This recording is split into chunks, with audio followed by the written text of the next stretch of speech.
Welcome to the Washington Lawyers Committee 2021 Branton Awards. Thank you for joining us. Today, we are proud to be honoring a group of extraordinary clients, attorneys, and organizations who have partnered with us to dismantle injustice and pursue lasting change. So let's get started. Here's Committee Co-Chair Jamie Gardner to kick things off. Hello, my name is Jamie Gardner, and I'm co-chair of the Board of Directors of the Washington Lawyers Committee for Civil Rights and Urban Affairs. Along with my fellow co-chair Kevin Metz, I'm delighted to welcome you to the 2021 Wiley A. Branton Awards. Yes, things look a little different this year, but we are so glad to have you all with us online to celebrate the important work of the committee promoting civil rights on the local and national levels. It has been a hard year. The pandemic has affected the people we serve dramatically and disproportionately. Lives have been shattered and lost unnecessarily. But this past year has also seen a lot of hope for true progress. And it showed us that all of you are very committed to the work that we do, whether it's co-counseling an important case, partnering with a local school, or sponsoring this wonderful event. Our community's generosity makes the work of the Washington Lawyers Committee possible. We are so grateful for the pro bono work that partners, associates, and staff provide. Day after day, you are helping us to dismantle injustice and pursue lasting change. Thank you. I'd like to take a moment to recognize a few of our corporate sponsors. Both Amgen and Capital One are new supporters who got involved with the committee in an effort to support the pursuit of racial equity. We are grateful for their continuing engagement. We have also had a great friend in BDO, whose pro bono accounting services have been integral to our work in several significant cases. Please join us in thanking them for this extremely important partnership. Finally, I'd like to recognize our Washington Lawyers Committee Associate Trustees. This year's Associates campaign raised an impressive $274,000, a new record. The Associate Trustees work on our cases, our Workers' Rights Clinic, and our school partnerships, along with organizing and fundraising, is extremely valuable, and your energy inspires us all. Thank you.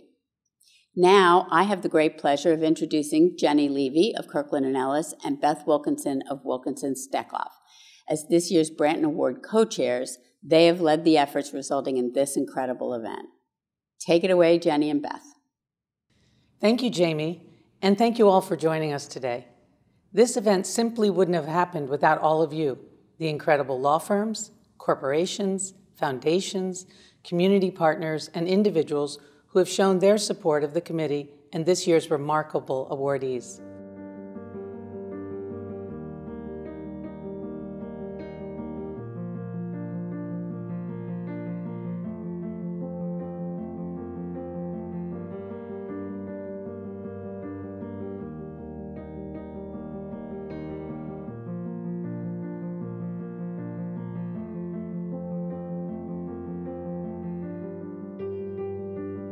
You can see the complete list in your digital program book.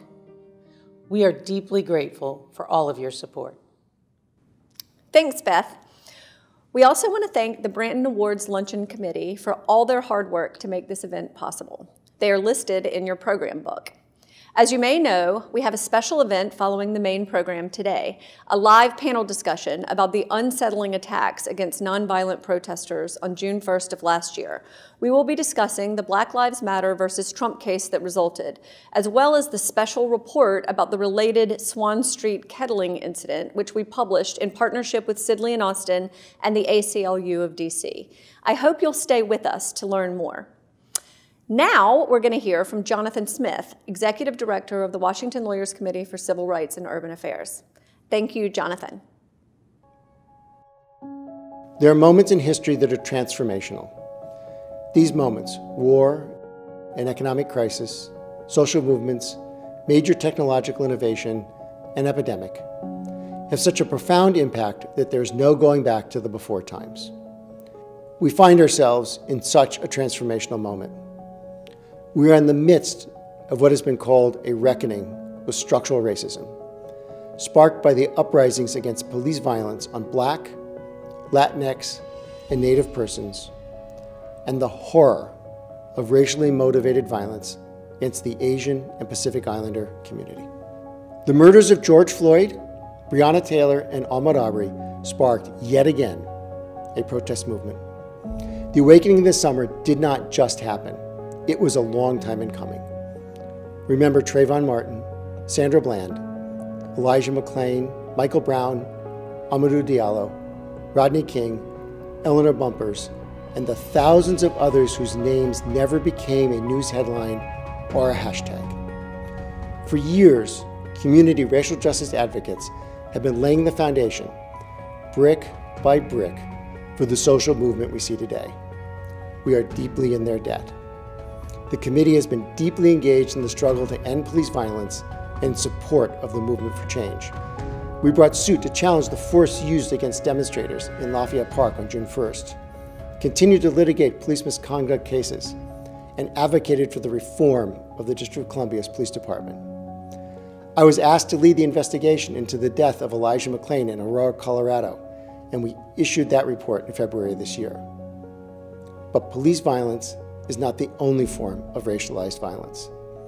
The twin health and economic crises of COVID-19, building on longstanding inequity, wrought other forms of racialized violence. There's the violence of incarceration. Persons confined to prisons, jails, and psychiatric hospitals were left unable to protect themselves from infection.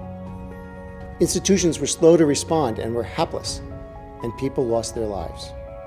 As you will hear later in the program, we have sued institutions for failing to protect people during this time. We also recognize that there is no such thing as a safe or humane prison, that justice, decency, public health, and public safety demanded that we bring people home. We partnered with a coalition to provide counsel to prisoners seeking compassionate release and stepped up our work on parole.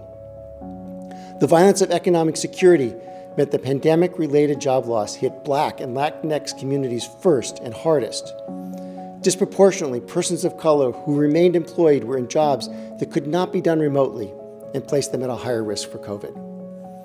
We transitioned our workers' rights clinics online, which allowed us to help hundreds since the beginning of the pandemic. And we sued to ensure that small businesses owned by returning citizens had access to business-saving payroll protection loans. There's also the violence of the denial of an education. An inequitable school system grew worse during the pandemic. Digital inequity compounded existing underinvestment in youth of color and deprived many students of a year of education. Through our Parent Empowerment Program, we supported parents to have their voices heard on their children's essential educational needs. Our school partnerships have gone remote to provide critical enrichment services, and we've remained a strong advocacy voice. The pandemic has also raised the specter of violence of housing insecurity, with housing of hundreds of thousands of district residents at risk and deepening patterns of racial segregation. We joined the movement to cancel the rent and continued important litigation to create housing opportunity. We've also seen the violence of ableism. Persons with disabilities were often left out of the response to COVID. Blind voters in Virginia, for example, were denied access to a remote voting system while others could vote safely by mail from their homes. Deaf prisoners were denied the ability to communicate with those in the free world, a critical right in this time of lockdown and isolation. We worked to make it right, and we've continued to combat the violence of nativism. The insecurity and vilification of immigrants harms hundreds of thousands in our community. Our successful fight to preserve DACA and victory in the Court of Appeals on behalf of detained immigrant youth was grounded in our commitment to confront the dehumanization of persons born outside the United States. While I'm incredibly proud of the committee's work this last year, our achievements are really those of a wide range of partners. Our courageous clients, racial justice organizers, dedicated law firms working with us pro bono, and other advocacy organizations. Our law firm partners contributed more than $42 million in time to our clients in 2020. Over the course of this event, you will hear more about our cases and these partnerships and what together we have accomplished. Finally, a word about our staff. They walked out of the office last March and without missing a beat kept the docket going and growing remotely. It was a hard year to do this work, made harder by the pain and grief from being proximate to all the forms of violence we work to end. and from being separated from each other. I thank them for their commitment, dedication, creativity, and fellowship. This transformational moment creates opportunity, the opportunity to take truly meaningful steps to end and repair the damage of structural racism. But it presents risks as well. Risks that change will be inadequate, and the desire to return to business as usual will leave far too much injustice intact. Together, we can make certain that this opportunity to dismantle injustice and pursue lasting change is not lost. Thank you for joining us to do just that. Each year, the Washington Lawyers Committee presents a series of Outstanding Achievement Awards for exceptional commitment to civil rights and justice. These awards recognize some of the area's lawyers, law firms, and local organizations that have contributed thousands of hours of their time co-counseling with the committee, joining with us to advocate for significant, even groundbreaking change. Today, we are going to get deeper insights into some of the cases that are being recognized with Outstanding Achievement Awards directly from the people involved, beginning with our suit against the Small Business Administration. Take a look.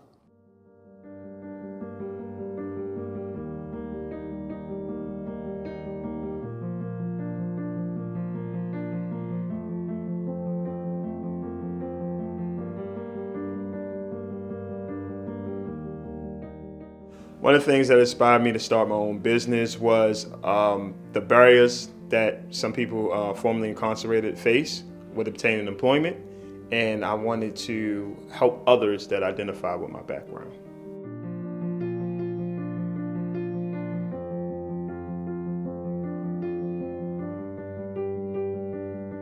I filled out for the PPP loan through my bank, Wells Fargo. So when I started filling out the application and asked you that question, are you currently on parole or probation? I answered yes. When I answered yes, when I went to the next page, my application ended. It said, based on the answers to your question, we can no longer process your application. So I thought it was some type of spoof or something. I said, I did answer straight. I didn't understand. So I filled out, so I started it again, and it happened again. So I said, wow, this must be an issue, because it was the only question I answered yes to. Every other thing was just fine. And I said, this must be something, based on my, my criminal history. So when the law committee reached out to me and asked me that I wanted to be part of this lawsuit, to tell my story and possibly change it for others, people that are formerly incarcerated or on parole or probation, that was important to me, because I don't think my employees or their families should have to suffer because of something that I did in my past. That has nothing to do with where I'm at today and what I'm doing today.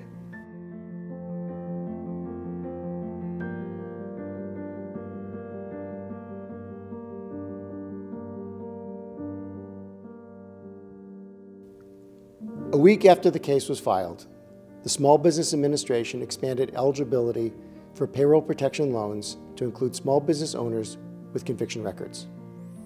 We continued to fight until the Small Business Administration agreed to extend the payroll protection loan application deadline so those newly eligible had enough time to complete their application.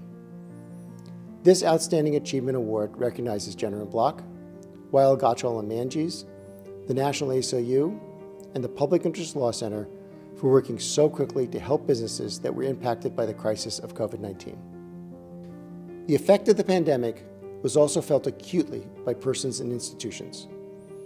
At the Hope Village Halfway House for Men in DC, more than 225 residents were locked into confined quarters with no physical distancing, adequate cleaning, or COVID screening of staff. Today we honor Latham and Watkins and the ACLU of DC who freed them from this dangerous situation.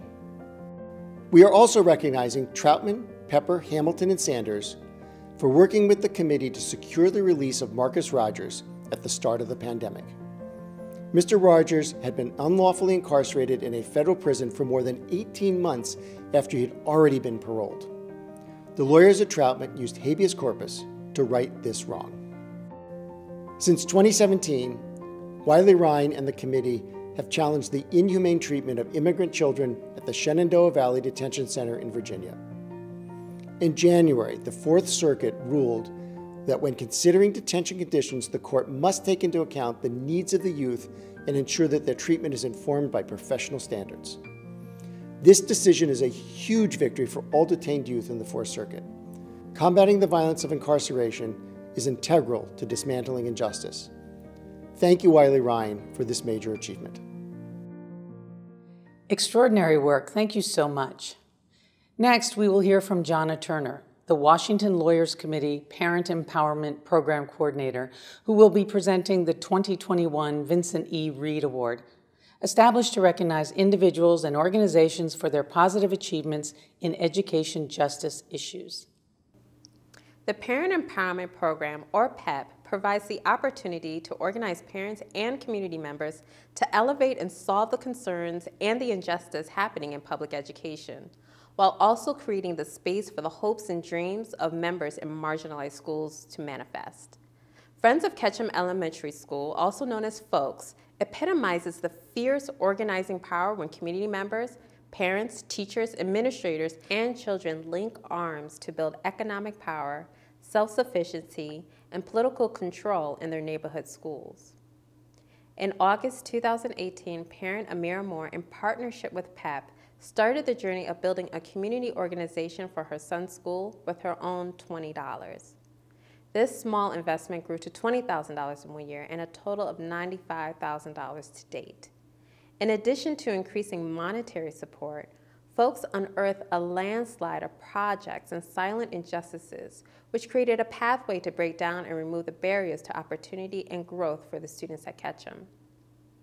Amira has dedicated countless Saturdays and evenings, making phone calls, planning events, writing letters, organizing community meetings, and encouraging neighbors to enroll at Ketchum, which all help to build up folks. This movement is more than just a dream. It's an actual step towards justice so that all children have the opportunity to flourish and thrive at their neighborhood school. Ketchum Elementary School's assistant principal, Christina Hansen, supported folks at a critical time, which allowed the organization to become a stronger movement. AP Hansen's strong desire for all children to be successful permeated in the work of folks, which deepened the purpose of the organization, providing roots in the school community and ensuring that folks' work is creating long-lasting and meaningful outcomes. It is a pleasure to honor an organization that is on the front lines of justice, paving the way to fight for greater equality so that all children at Ketchum have access to everything they need to thrive. My career in education in Washington, D.C. has been a journey. From working in schools east of the river to Adams Morgan, I have seen parent and community engagement in many different forms. However, Friends of Ketchum Elementary School is unique. I think it is important to highlight the first word of folks, friends. Public education is one of the toughest but rewarding spaces to work in. The constant movement, demands, lack of equality, and expectations can feel heavy and very exhausting. But the joy you get when you see a child laughing, the light bulb when a student finally gets it, and the excitement of victory after winning a competition makes this work powerful. And having a group of friends that are dedicating their time, gifts, Saturdays, resources, evenings, connections, and advocacy skills for our school can feel overwhelming, yet empowering.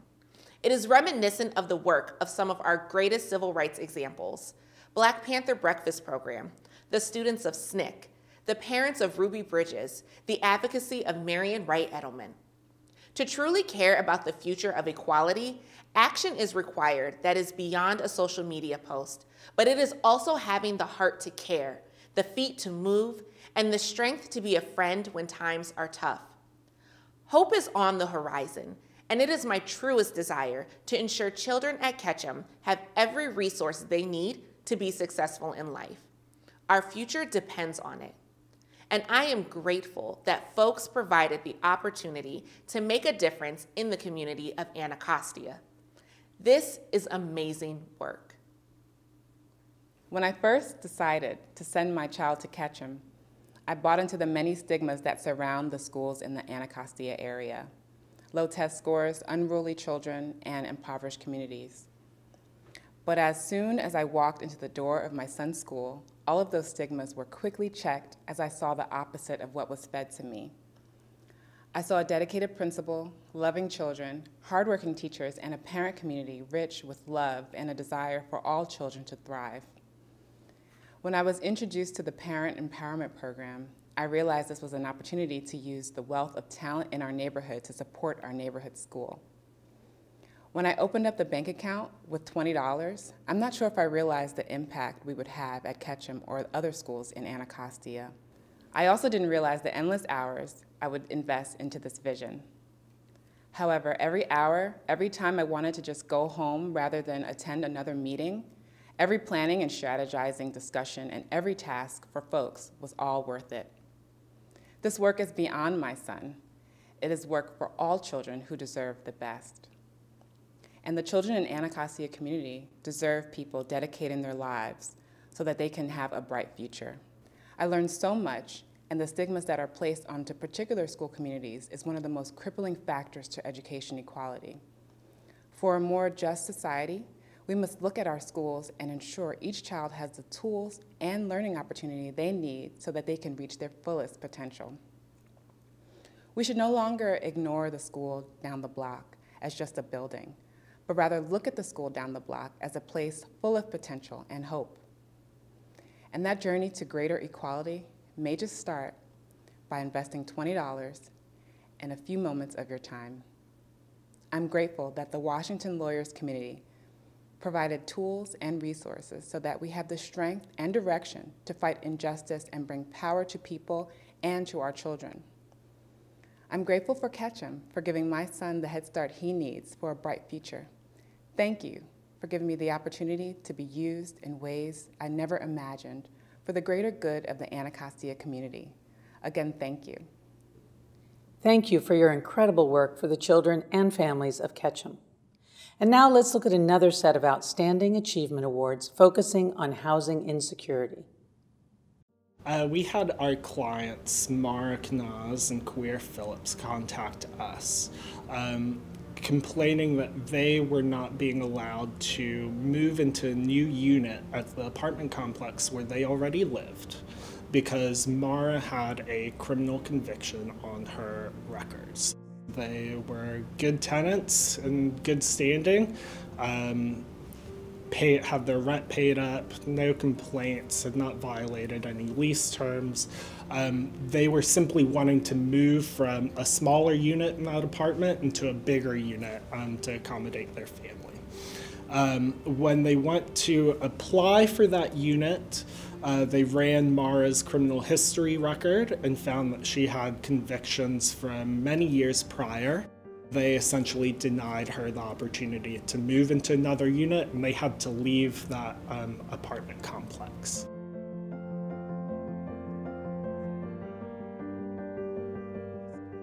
K Apartment Community's particular policy effectively denied anyone on a 99-year basis. So if you had a criminal conviction from, let's say, 20 years ago, it could have been a drug conviction, non-violent, didn't affect anybody. You had a job, you had a good rental history, you applied at one of these communities, you would be denied based on their policy.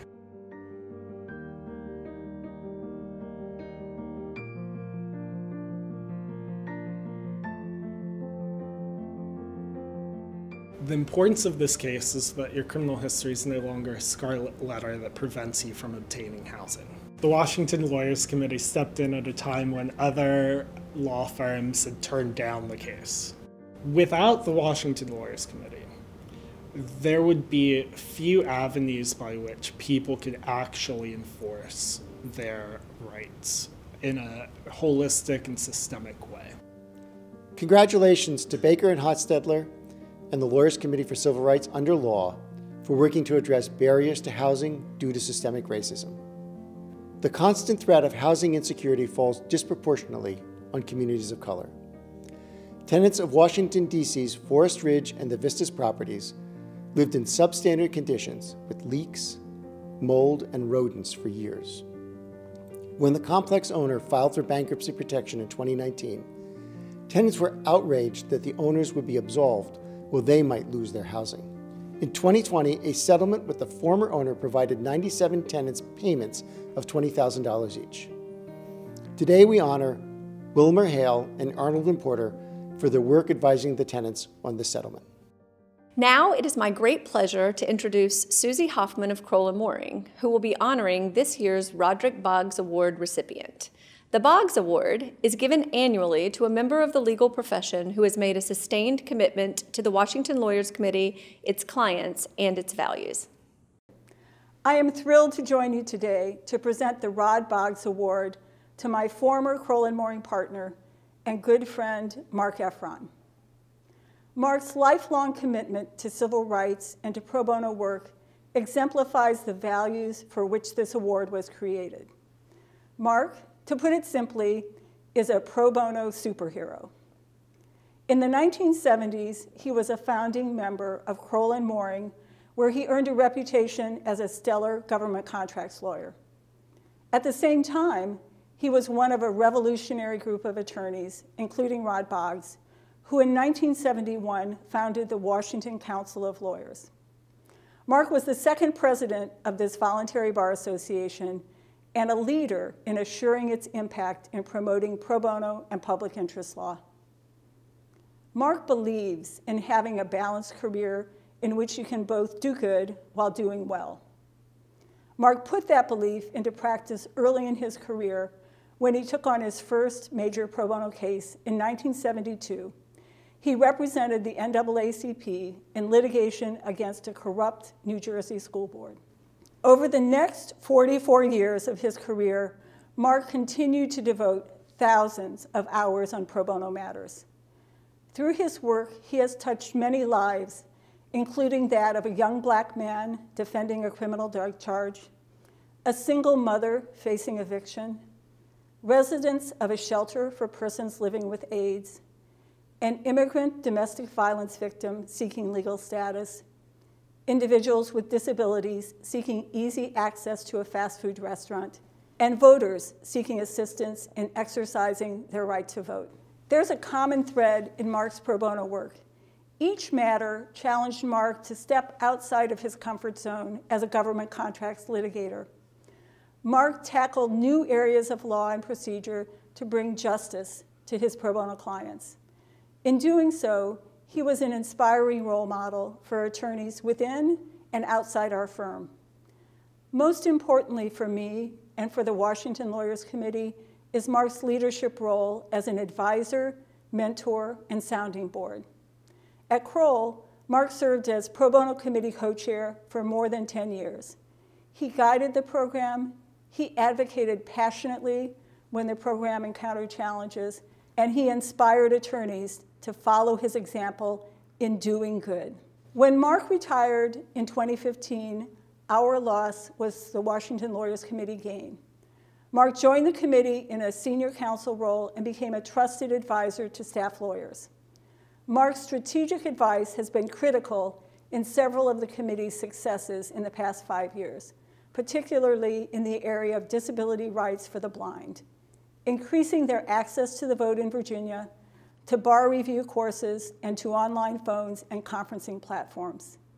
Mark, with your passion for justice and sometimes a sense of outrage that I treasure, you have been a role model and an inspiration for me and for countless others. It is with great pride that I present you with the Rod Boggs Award. This is a wonderful honor. Thank you so much, Washington Lawyers Committee. And thank you, Susie Hoffman, my friend and former colleague at Kroll & Mooring, for the glowing words about me. I hardly recognize myself, but I will store away your introduction in my file of important documents, just in case I need to pick me up somewhere down the road. I must admit that I was a bit concerned when my phone rang in late 2014 or early 2015, and the caller ID said it was Rod Boggs calling. I knew Rod well enough that there would be an ask of some sort involved, and I knew myself well enough to know that I could not say no to Rod. I was only a month or two away from retiring from my law firm, where I had worked 44 plus years, and was frankly hoping to coast to that milestone without taking on any new work. When Rod asked if I would consider becoming a senior counsel at the Washington Lawyers Committee after I retired, I was relieved. What a nice opportunity. I certainly would have the time if I could negotiate my terms. A flexible schedule, no first chair responsibility, a role as an advisor to junior or other staff lawyers, and a kibitzer on matters that interested me. Rod and I soon had an agreement, and I started my new role in February of 2015. That was more than 6 years ago, which is hard for me to believe. Maybe the last year shouldn't count because of the COVID-caused quarantine, but who really is counting? No matter how the years are counted, I know this. I should be thanking the committee at least as enthusiastically as it has thanked me through this award. I have been able to work with junior and not so junior lawyers from both the committee staff and its pro bono co-counsel, whose expertise, dedication, and lawyering skills have blown me away. If I didn't know it before, I do now. The Washington Lawyers Committee punches way above its weight. Sure, there have been a few unexpected challenges along the way, but those are what keep things interesting. And yes, the successes in the matters on which I have had a role are certainly rewarding. It is good for the soul to know that you have helped make things a bit fairer for people who, without the committee's help, would continue to live at some significant disadvantage. However, what has been most meaningful to me has been the ability to work with, advise, and in some way influence the committee's lawyers and non-legal staff, who have all been so receptive to my presence and even sometimes to my advice. Thank you, each and every one of you, both for the work you do and for your acceptance of me within your office. I am particularly honored to receive this recognition because it is named for Rod Boggs. I first met Rod soon after I moved to D.C. in 1970 after law school. I think it is fair to say that Rod has had a greater influence on my career than any person not a family member or not associated with my law firm. Rod referred to me and urged me to accept, as only he could, the first pro bono case I handled, a school funding case in New Jersey, which led to the discovery of major corruption by the local school board and resulted in the creation of training programs for the local unemployed and underemployed community. Rod encouraged also, I should say dragooned, me to become involved at the inception of the Washington Council of Lawyers, where I became the second president of that organization that is about to celebrate its 50th anniversary. And through the years, Rod kept on me to take on pro bono matters, including my introduction to disability discrimination, a case against a major chain of fried chicken restaurants, where we succeeded in making unhealthy but undeniably tasty food available to a wider swath of customers. And of course, Rod gave me the opportunity to work in my retirement at the Lawyers Committee. In short, Rod's encouragement permitted me to balance my career from its beginning until today, between doing well as a partner in a large law firm and using my platform and resources there to do good for clients who needed recourse from the effects of discriminatory behavior of others. This balance is precisely what I sought when I began my career in 1970, and it has been essential to my sense of professional fulfillment. I thank Rod for his prodding and his friendship over the past 50 years. And I thank the Washington Lawyers Committee for letting me hang out in his premises, both actual and virtual, and for this meaningful and very much appreciated recognition. Thank you so much. And congratulations, Mark. You really are a pro bono superhero. Now it's time for some more Outstanding Achievement Award recipients. This time, we will look at the violence of ableism and how it became particularly acute this past year. St. Elizabeth's is the district's only public psychiatric hospital. People who have serious mental illness are supposed to receive treatment and care at that hospital and at that facility. What happened at St. Elizabeth's was that as soon as COVID was introduced to the facility, probably from a staff member or somebody on the outside, it spread like wildfire. People in the facility were 40 times more likely than people outside of the facility to contract COVID. They were not able to socially distance. They didn't have proper sanitary procedures like hand sanitizers and masks. And when people came down with COVID, they weren't able to properly isolate or quarantine. There was about 250 patients who were confined to the hospital. Many of them have been involved in the criminal legal system. Many, if not almost all, are people of color and are often people who are in poverty or coming from impoverished backgrounds. And what we know is that that's a population that's often forgotten by the city.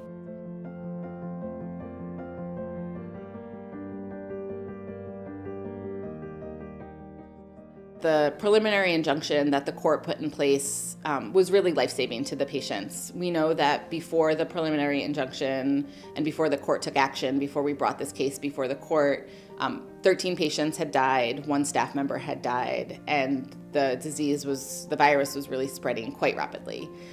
What we saw after the preliminary injunction is that there's only been 1 other death in the past year from COVID-19, and there have been very few cases of spread throughout the facility. Although there have been some staff members or some patients who have gotten COVID, it has been well contained. It has not gone beyond those individuals, which means that the measures that the court put in place worked, and I think really made a huge difference in the lives of the patients at St. Elizabeth's. We salute Arnold and Porter and the ACLU of the District of Columbia for their work on behalf of the residents of St. Elizabeth's. The violence of ableism was heavily exacerbated during the pandemic. As the country shifted to mail-in voting, those with print disabilities in Virginia were faced with the untenable decision. They could either vote absentee with assistance, revealing their choice to another person and trusting that their vote was correctly recorded, or risk COVID-19 infection by voting in person. Along with Brown, Goldstein, and Levy, Shepard Mullen, and the Disability Law Center of Virginia, the committee filed suit against the Commonwealth of Virginia on behalf of voters with disabilities, the American Council of the Blind of Virginia, and the National Federation of the Blind of Virginia. The Commonwealth agreed to a consent decree for the presidential election that included accessible electronic voting. And in 2021, Virginia committed to permanently providing an accessible absentee ballot option for voters with print disabilities. Out of crisis, Brown, Goldstein, and Levy, Shepard Mullen, and the Disability Law Center of Virginia generated lasting, impactful change. At the intersection of criminal justice and disability, we work to restore deaf prisoners' access to communication with the outside world. Thomas Heyer has been deaf for his entire life and communicates primarily through American Sign Language. While incarcerated at the federal prison in Butner, North Carolina, the Bureau of Prisons failed to accommodate his disability, including by failing to provide access to video phones, which are essential for him to communicate with the outside world. Arnold and Porter and the committee challenged the Bureau of Prisons' failure to accommodate his disability, and in January 2021, the Fourth Circuit ruled in favor of Mr. Heyer's First Amendment right to videophone. Our work with Mr. Heyer is part of a long-standing initiative at the committee to force prisons to accommodate prisoners who are deaf and hard of hearing. This last year, the law firms of Weil, Gottschall & Manges and Besley Bathurst concluded years of hard-fought litigation to compel the state of Kentucky to comply with the Americans with Disabilities Act and provide basic services to deaf and hard of hearing prisoners throughout the system. The law firm of Covington & Burling took on the litigation against the state of Michigan for deaf and hard of hearing prisoners. In a case filed in 2015, the lawyers at Covington fought for more than 5 years to bring critical systemic reform. These are complex cases that met resistance from the state to provide basic accommodations that ensure that prisoners are safe, not isolated, and can interact with others. We are grateful to the tenacity and commitment of all the lawyers who worked on these cases. We are so glad to be recognizing this important work. Congratulations to all. Now it's time for the Wiley A. Branton Award. This award is annually bestowed upon members of the legal community whose career embody a deep and abiding commitment to civil rights and economic justice advocacy.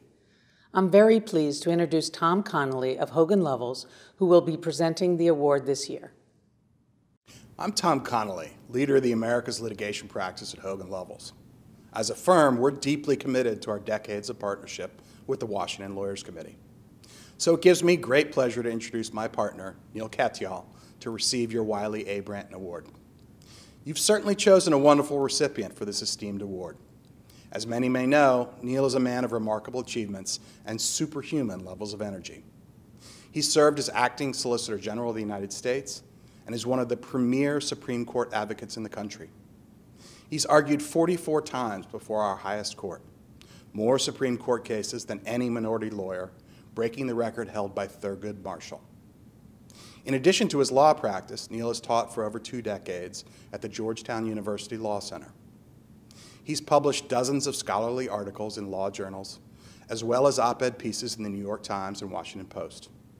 You've also undoubtedly seen him commenting on important legal issues and events on television and social media.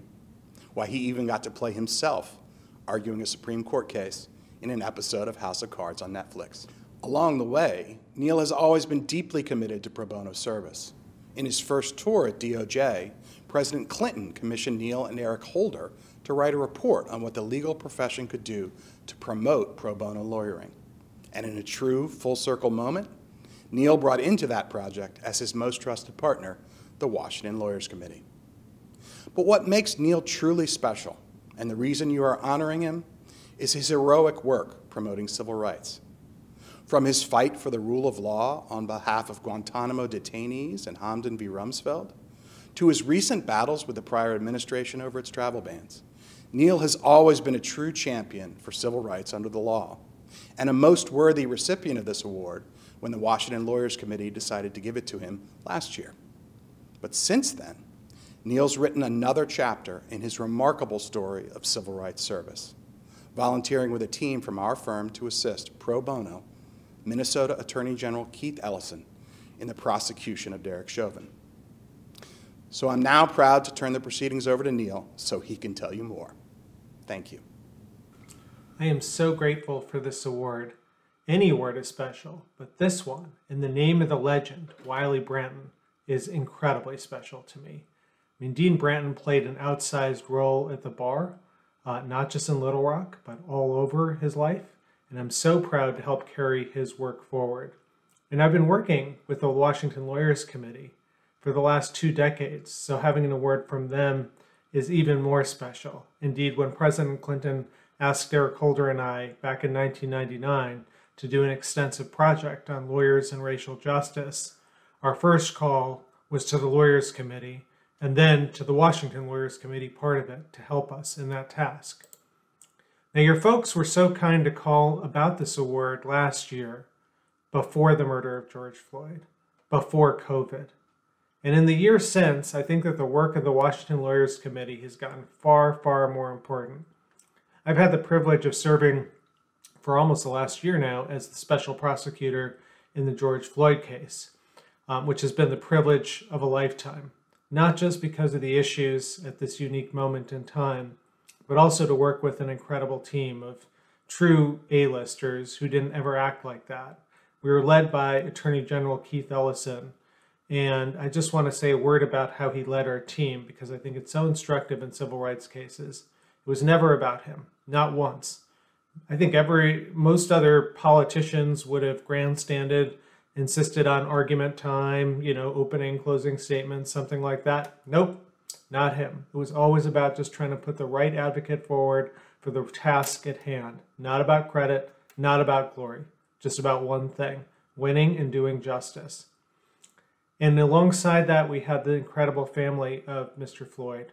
And I think that those two things, the family and love and the ego-free nature of the team led by Attorney General Ellison, really do point the way to a future success in civil rights. I know so many people are pessimistic about the courts, but I very strongly believe, that with love, commitment, and a commitment to teamwork, we can still do great things in the court. You think of all the things that Dean Branton was able to accomplish with courts that were far more hostile, and I think we've got a lot to do. So history was against us in Floyd. Cops were rarely prosecuted, particularly for murder. But the people of Minneapolis, the jury in Minneapolis, did the right thing. And it's because of love and commitment. And that's what this organization stands for. That's what this award, I think, tries to recognize. Maybe you got it wrong this year, but normally. And I am so grateful for it and for all of you. Thank you. Thank you so much, Neil. And now, our final Outstanding Achievement Awards.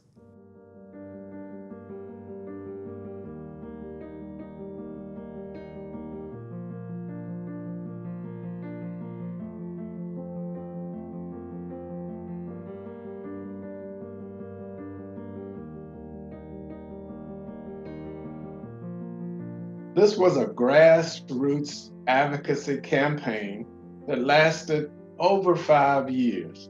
It involved the alumni from these schools. It also involved parents, teachers, and it involved several members of the Hanover County NAACP. No African American students or minority students want to be labeled as Confederates. And so the name of these schools were such a deterrent to African Americans and minority students that some refused to play sports because of the jersey names.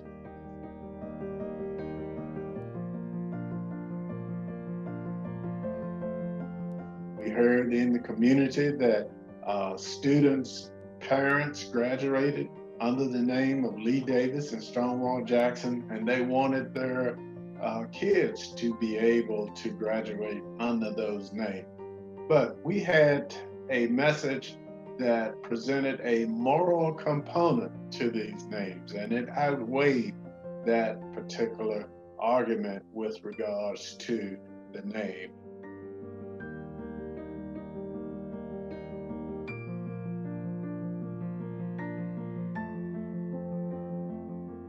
Changing these two names were just a tremendous victory. And so other schools that are named Lee Davis or Stonewall Jackson, those names can be changed as well if there's a passion in the community to get it done.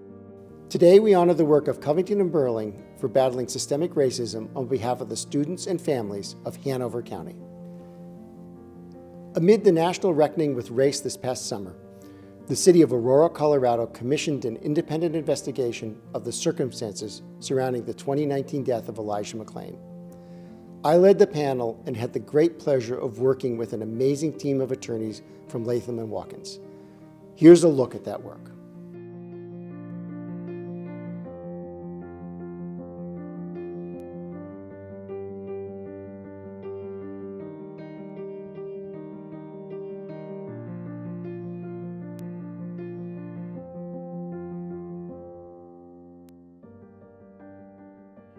The Aurora Police Major Crimes Unit did their investigation, presented their findings to the district attorney in Aurora, who declined to bring charges against the police. And thereafter, there was also a police force review board that also found that the officers acted within policy and that there was sort of no wrongdoing.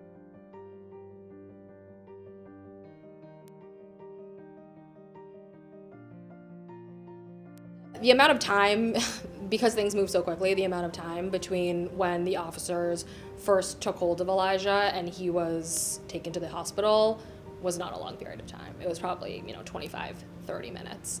But there was a lot of material for us, Latham, to look through and sift through to create that minute-by-minute timeline.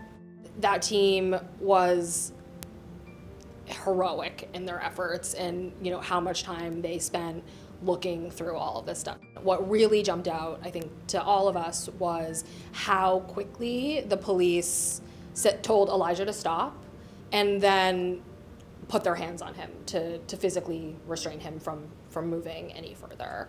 And that happened in, 7, 8, less than 10 seconds. No one had said to him, hey, this is what happened. Can you please, stop and talk to us? It was stop, stop, stop. Hey, I told you to stop. Hands on.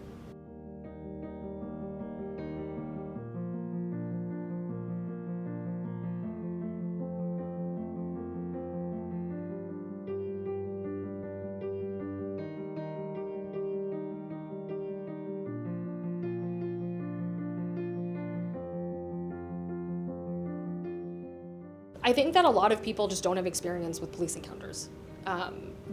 Or their experience is far different from communities of color.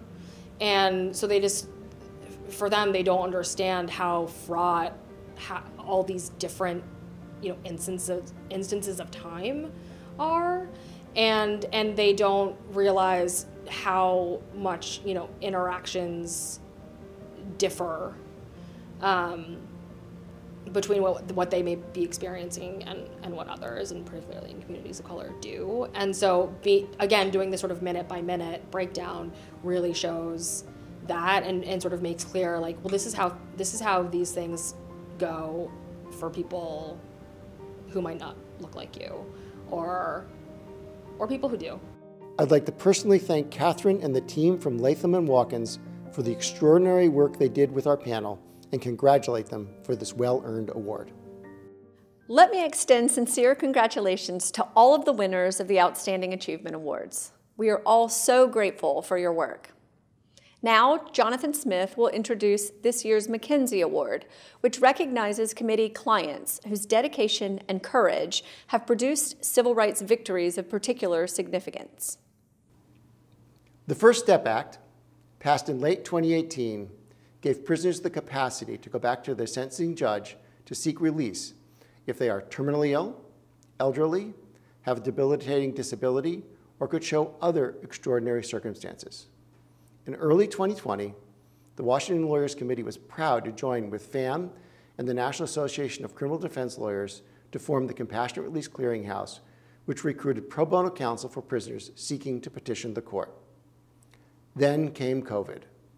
Incarcerated persons had no way to protect themselves, and prisons failed to employ basic, well-established infection control practices. The virus ran rampant through prisons, sickening and killing those locked inside in wave after wave. Compassionate release was among the few tools available to bring people home to be safe from the virus. It was not only an act of justice for prisoners, but the only common sense solution for public health and public safety. An extraordinary coalition of organizations and law firms came together to dramatically expand the clearinghouse and attempt to meet the exploding demand.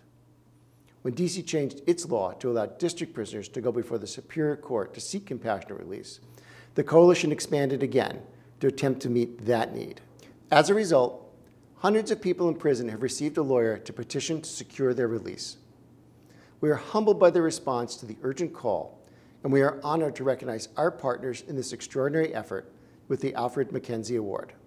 FAM, formerly known as Families Against Mandatory Minimums, the National Association of Criminal Defense Lawyers, the Public Defender Service of the District of Columbia, the George Washington University Law School's Prisoner and Reentry Clinic, the Second Look Project, and the law firms of Aiken Gump, Wiley Ryan, DLA Piper, and Sidley Austin.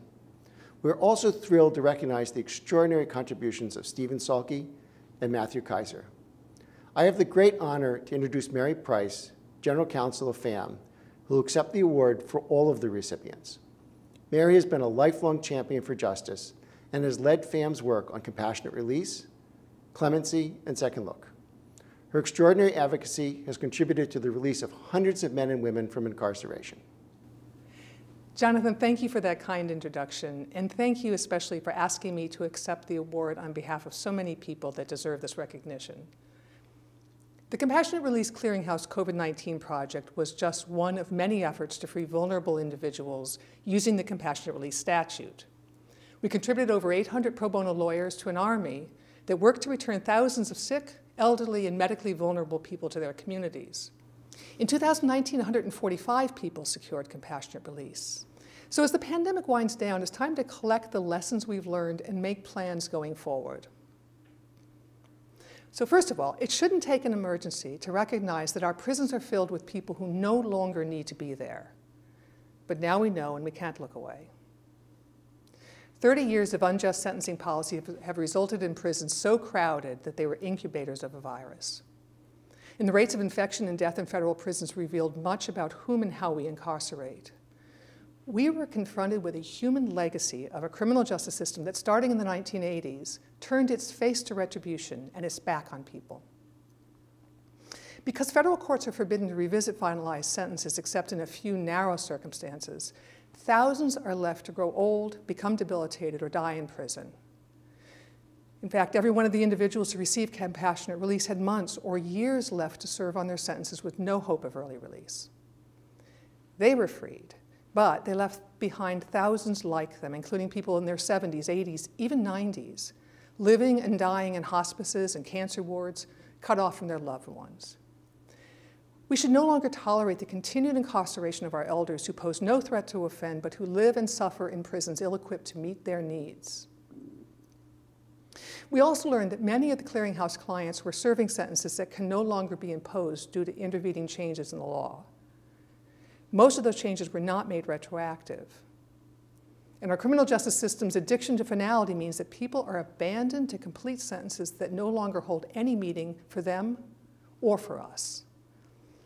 That our criminal justice system demands that people serve out such sentences is evidence of a virus more corrosive than COVID-19. So if we take anything from the last couple of years, it should be to recognize that all the people we incarcerate, not merely the sick and dying, deserve a second look, an opportunity to return to court to make their case that the sentence imposed on them no longer meets the purposes of punishment, if it ever did. When we began the COVID-19 clearinghouse, we did not know if judges would use the law to free people vulnerable to serious complications or death should they contract the virus. It was something of a leap of faith, a break glass in case of emergency moment. And it worked, but not for everyone. But lawyers bringing these motions helped many judges find a way to use the law to address the crisis. Now, a visionary group of lawyers have been using the compassionate release statute to go after excessively long sentences. They are transforming the compassionate release law into a second look law, and they're winning. But we will have to be vigilant to protect those victories. And meanwhile, reform-minded lawmakers are introducing second look bills. That makes sense. If we cannot justify one's continued incarceration, then we have to create the way to reconsider and reduce their sentence. As we begin to turn our backs on the excessive sentences of the past, we must do all we can to leave no one behind. Building a second look into federal law could help undo the damage done by 30 years of tough-on-crime, determinate sentencing. So FAM looks forward to working with the Washington Lawyers Committee, the National Association of Criminal Defense Lawyers, and you in the pro bono legal community to use all we have learned from our work in the clearinghouse to inform this next big push. Rescue operations like the Compassionate Release Clearinghouse can be exciting. The slow work of changing laws and policies, not so much. But as long as people are serving sentences we no longer believe serve the ends of justice, we have time to work on this, and great partners to help us. Thank you. Congratulations to all of this year's award recipients, and thank you all so much for being with us today. Now I'm going to hand things over to Kevin Metz, co-chair of the board of the Washington Lawyers Committee, to close out the main program. Thank you, Beth, and thank you, Jenny, and the rest of the Branton Luncheon Committee for your hard work. We would not be here without your dedication. I'd also like to thank all of our committee board members for their incredible work over this past extraordinary year. Your work has been fundamental to the committee's success in challenging times. Speaking of which, let's all recognize the work of the staff of the Washington Lawyers Committee, who have truly gone above and beyond this year. We're looking forward to thanking you all in person very soon. As we wrap up the awards segment of our program, let me thank you for joining us. I look forward to gathering with you again next year, face-to-face, on June 1st, 2022, to continue toward our goal of dismantling injustice and pursuing lasting change. Now, we begin our panel discussion about the events of June 1st, 2020. See you there.